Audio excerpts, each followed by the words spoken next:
Barnabé, o homem que acreditou quando todos desistiram. Capítulo 1. Um nome que virou destino.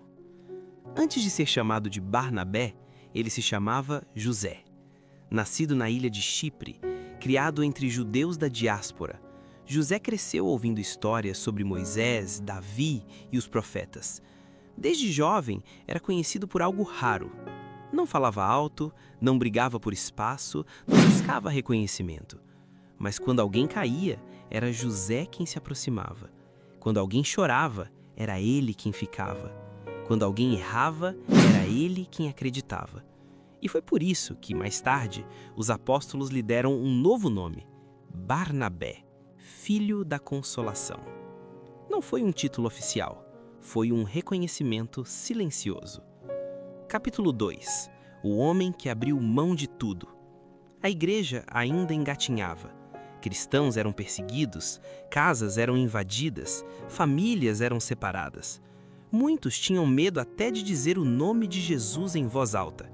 Barnabé possuía terras em Chipre, era um homem seguro financeiramente, tinha futuro. Mas um dia, ao ver irmãos passando fome, algo quebrou dentro dele. Ele caminhou até o campo, olhou a terra, passou a mão na terra fértil e disse em voz baixa: "Se isso pode aliviar a dor de alguém, então já não é mais meu." Vendeu tudo. Quando chegou a Jerusalém, entrou na reunião dos apóstolos e colocou o dinheiro aos pés deles. Pedro tentou recusar. "Barnabé, isso é muito." Ele respondeu com um sorriso simples: "Não é nada comparado ao que Deus fez por mim." Naquele dia, ninguém aplaudiu, mas o céu registrou. Capítulo 3. Quando o medo domina a igreja. Um nome começou a circular como um sussurro perigoso: Saulo de Tarso, o perseguidor, o terror das igrejas, o homem que arrastava cristãos para a prisão. Então veio a notícia absurda: Saulo se converteu. Ninguém acreditou. Quando Saulo apareceu em Jerusalém tentando se juntar aos discípulos, portas se fecharam. Não confiem, é armadilha, ele quer nos destruir. Saulo andava pelas ruas com o olhar baixo, convertido, mas sozinho, transformado, mas rejeitado. Barnabé o observava de longe, até que decidiu se aproximar. "Saulo, o que aconteceu com você?" Eles sentaram à sombra de uma oliveira. Saulo contou tudo: a estrada, a luz, a voz, a cegueira, a cura, a nova vida. Barnabé não viu o passado, viu a sinceridade nos olhos.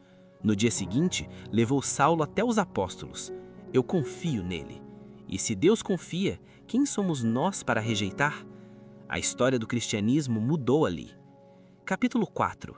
Antioquia, onde a fé virou movimento.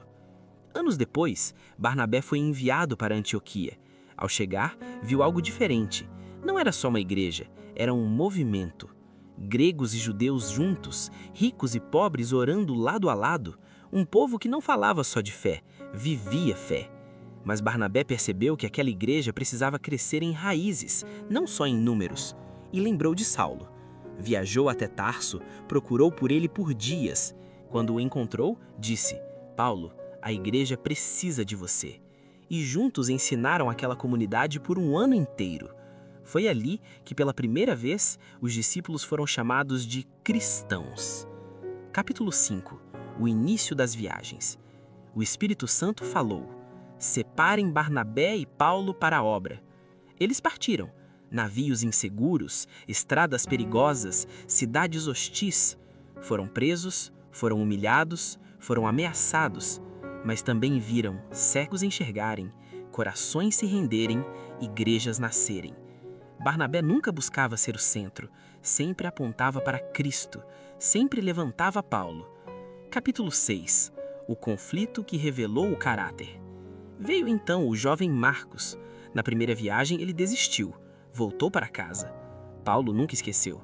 Quando planejaram nova jornada, Paulo foi firme: "Não levo alguém que foge." Barnabé respondeu: "Não abandono quem caiu." O clima ficou pesado. Silêncio. Então Barnabé disse: "Se você não vai com ele, eu vou." E assim, dois grandes homens seguiram caminhos diferentes, não por ódio, mas por visões diferentes. Barnabé levou Marcos e cuidou dele, ensinou, acompanhou. Anos depois, Paulo escreveria: Marcos é útil para o ministério. Aquele que foi rejeitado se tornou essencial, porque alguém acreditou. Capítulo 7. O herói dos bastidores. Barnabé nunca escreveu cartas famosas, nunca teve um livro com seu nome, mas deixou marcas em pessoas, e essas pessoas mudaram o mundo. Ele foi o homem por trás de Paulo, de Marcos, de Antioquia, de igrejas vivas, de corações restaurados. Quando Barnabé envelheceu, não havia multidões ao redor, mas havia frutos, e isso é maior que fama. Epílogo. O legado invisível. Barnabé nos ensina que existem dois tipos de grandeza: a que brilha e a que sustenta, a que aparece e a que permanece, a que recebe aplausos e a que recebe vidas transformadas. Barnabé escolheu a segunda, e por isso sua história nunca morre. Moral: a grandeza invisível de quem levanta os outros. A história de Barnabé nos confronta com uma verdade que quase ninguém gosta de admitir. O mundo valoriza quem aparece, Deus valoriza quem sustenta. Barnabé não buscou palco, não quis microfone, não pediu reconhecimento, não lutou por posição. Ele escolheu algo muito mais difícil: ser essencial sem ser famoso. E isso, diante de Deus, é grandeza pura. A moral mais profunda. Barnabé nos ensina que nem todo chamado é para liderar multidões, nem toda missão é para ser vista, nem todo propósito vem com aplausos. Alguns chamados são silenciosos, algumas missões são invisíveis, alguns heróis nunca terão seus nomes lembrados, mas suas escolhas mudarão destinos. Barnabé foi esse homem. Ele acreditou em Paulo quando todos viam ameaça. Ele insistiu em Marcos quando todos viam fracasso. Ele construiu pontes quando outros levantavam muros. E com isso, ele nos mostra algo eterno. Deus não procura apenas líderes fortes. Ele procura pessoas capazes de enxergar futuro onde só existe passado. A moral para o coração. Vivemos em uma cultura que valoriza resultados rápidos, sucesso visível, fama instantânea, reconhecimento público. Mas Barnabé nos ensina o oposto. O reino de Deus cresce mais nos bastidores do que nos palcos. As maiores obras começam em gestos pequenos. As maiores transformações nascem de conversas simples. Ele nos ensina que uma palavra de incentivo pode salvar um destino. Uma mão estendida pode mudar uma geração. Uma segunda chance pode criar um futuro inteiro. A moral que nos confronta. Barnabé também nos confronta, porque é mais fácil julgar, descartar, desistir, rotular, do que restaurar, acompanhar, acreditar e permanecer. A moral da história é clara. Todos gostam de Paulo depois que ele se torna apóstolo. Poucos querem caminhar com Paulo quando ele ainda é suspeito. Todos gostam de Marcos depois que ele se torna útil. Poucos querem Marcos quando ele ainda está machucado. Barnabé quis os dois, antes do reconhecimento, antes do sucesso, antes da glória. A moral para os nossos dias. Hoje vivemos na geração do cancelamento. As pessoas erram e são descartadas. As pessoas caem e são rotuladas. As pessoas fraquejam e são esquecidas. Mas Barnabé nos lembra que Deus não cancela pessoas, Ele transforma histórias.